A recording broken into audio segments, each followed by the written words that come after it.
What up, what up, what up? We got a special one for you today. So I was training Muay Thai here in Bangkok, as you do. There's this other American guy, he's from Arizona. We're talking, yeah, from Seattle, cool, cool, cool, cool. Get to talking. This guy is a YouTuber and video maker and has traveled to over 130 countries in the world and is on a mission to visit every single country. He does daily videos. He has over 1 million followers on Facebook and over 100,000 on YouTube, and he crushes it with the travel videos. How much fun can you have in Bali with $100 in 24 hours? We're about to find out. What's up guys, my name is Binsky and I make daily travel videos. I'm 26 years old from Scottsdale, Arizona, and I've been to 133 countries since 2012. My goal is to inspire young adults to step outside their comfort zone and get out there to see the world. So today I have 10 questions for the one and only Drew Binsky. My man. Amazing introduction, thank you. Honestly, I just wanted to pick his brain on some questions about video making and his whole journey and like some tips that he can lead me, and I was like, might as well just record it and share it with all you guys. Sure, man. All right, so number one, how did you begin traveling? Started in 2012 studying abroad in Prague, Czech Republic. That kicked off the whole travel bug. Okay. Went back to Wisconsin, graduated from school, and then moved to South Korea to teach English. So started from Prague, pretty much. Why did you start making videos? It started off as blogging. I didn't even own a video camera until January 2017 when my girlfriend bought me one. To be honest, I started because she bought me a nice camera. I was always anti carrying around a big camera because I'm kind of a minimalist and I don't want to carry a heavy thing around. I was always like Snapchatting, but when she bought me the camera, I was like, all right, I'll just start making videos, and it just took off. Number three, why do you do short videos? Short just because it captures people's attention much quicker. There's nothing wrong with longer videos, but also when you make them every day, I don't have time to edit a 10-minute video. Editing a 2-minute video takes me 4 hours, so if I was going to make it 10 minutes with my style, it would take me, I don't know, 12 hours, and I don't have that much time in a day. And also, I just like to tell stories in a very short way, so yeah. Awesome. What's the trick to daily video success? Just being consistent, posting every day, or if you don't post every day, then be on a schedule. If it's 3 times a week, post Monday, Wednesday, Friday, or whatever at the same time. It's like 5 p.m. Eastern time. That's generally a good time, 5 p.m. Eastern time. Awesome. How do you make money? I mostly make money from sponsors, from big travel brands and companies. Mostly like 80% tourism boards. So whenever I go to different destinations, if you see me tag the tourism board or use their hashtag, they invite me out there, and I charge a daily rate depending on what the workload is. But yeah, and also like Booking.com is one of my clients, and I do work with them. So just whatever I can get my hands on. Awesome. Yeah. And what I'm also wondering, and probably a lot of other people, how much money do you make, and how long did it take to get there, and at what subscriber level? It's been going up consistently over the last year. Teaching English, I made $2 grand a month, but that covered all expenses for housing and everything, so that was like pocket money. But then, I don't know, then it went up and up and up, and I'm probably gonna make 6 figures this year. Wow, heck yeah. So more than teaching English, right? Way more, like 5 times as much as teaching English. Okay, but great. I work a lot. Like I'm on my computer 12 hours a day, about. 12 hours a day at the laptop? Yeah, minimum. Like whenever I'm not shooting a video, I'm usually editing, and I sleep about 5 hours a day. How do you handle your workflow from planning to shooting to editing?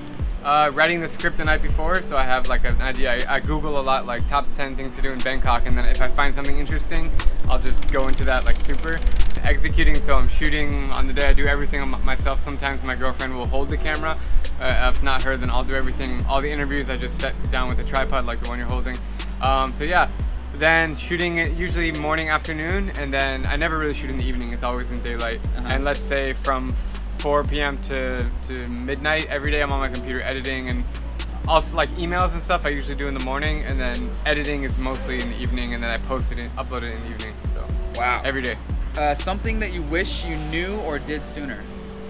I wish I knew how to edit. I mean, the thing is, like, you learn as you go, right? So I came in with absolutely no experience, and it was a slow learning curve for me. Like, it took me 6 months till I finally was able to edit like a good piece. But before you want to make videos, if you just go on YouTube and like look up some tutorials and start playing around a little bit, it'll make, because you can waste a lot of time editing, and you can save a lot of time editing. So if you're gonna start making videos, I would recommend editing. Learning how to edit, yep. What is your long-term vision, like for business and for life? Definitely planning to visit every country, so that's #1 before anything else. That's priority. Like I just about an hour ago booked 8 flights around Africa to like countries that people have probably never heard of, like Equatorial Guinea, Chad, Sierra Leone, and Sao Tome and Principe. They're all really small countries. So that's the goal. Hopefully it's going to be done by 2021 or 2020, and then after that, I don't know. We'll see where it takes me. What about for your do you have like a long-term business strategy? Like, do you want The goal is to have a show on American TV, like someone like Anthony Bourdain, who was my idol, who recently passed away, unfortunately. But I want to have a show like him. Could be on Netflix, could be on Hulu, could be on Amazon Prime. Netflix would be the coolest, so I'm kind of working my way up to get there. Woo! Let's go. Okay, very glad to hear that. And a sub check I have here: why visit every country in the world?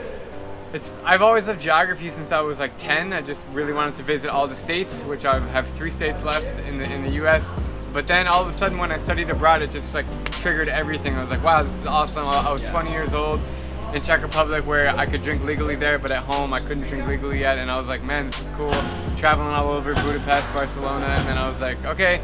So I knew that I wanted to be in the travel field. I didn't know I wanted to visit every country until I moved to Asia. And then I was like, all right, I've already been to, I don't know, 60 countries. I think I can just slowly start ticking them off. And now it's just like, that's all I can think about. So. A quick answer for this is because it's possible. Yeah. For the first time ever in history. And this is the first generation where it's possible. That's true. Top lessons you've learned from all your travels? Everybody's the same. I mean, whether you're in North Korea, which I've been, or whether you're in Nigeria or in Australia, people generally, they need to make money to survive. They need family members. They want to feel loved. And 99.99% of people are good and friendly and positive, especially in Iran where it just was.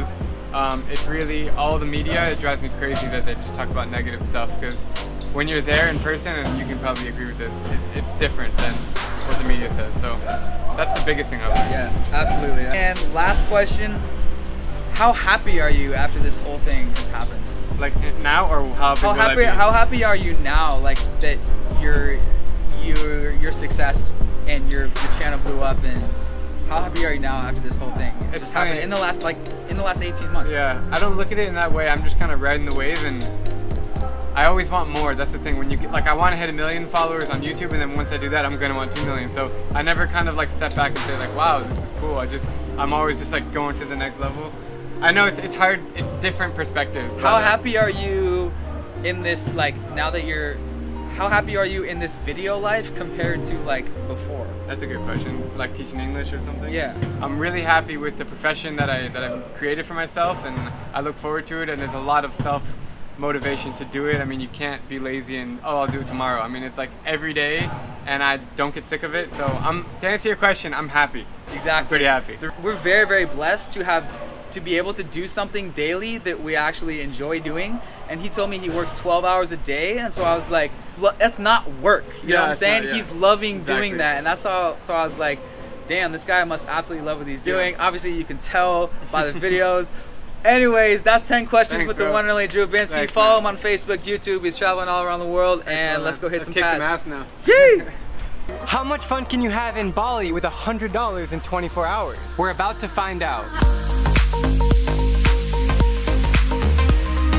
What's up, guys? Today I'm heading from Papua New Guinea to East Timor, but I purposely scheduled a layover in Bali so I can make the 5th episode of this series. I'm really excited because this will be my 3rd time in Bali, and it's just a magical island. Alright guys, I just arrived. It's 9:54 p.m. and the clock starts now. It's time to pull out some local cash, and inflation here is insane. $100 is 1.39 million rupiah. 1,300,000. That's right, I'm a million.